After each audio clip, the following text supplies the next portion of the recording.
ahol a házak közt zöld sziget ékes, a lakótelep szívében ott áll a búzavirágovi büszkén, szépen. Csodás zöld környezet öleli éppen. Hatalmas udvar várja a zajt, a léptet, madárbarát kert, hol madárka énekelget.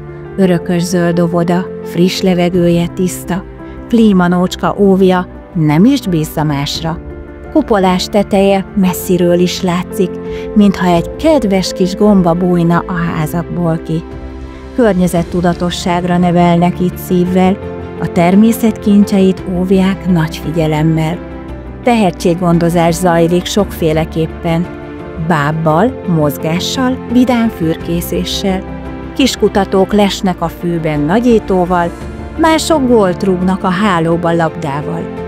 Van itt rovarhotel, a méheknek virág, az állatok védelme nem csak álomvilág.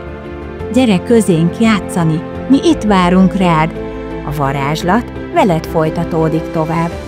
Sok izgalmas program vár, 5 vegyes csoportban nevet a sok kisgyerek, kedves óvónénik nevelik őket szeretettel.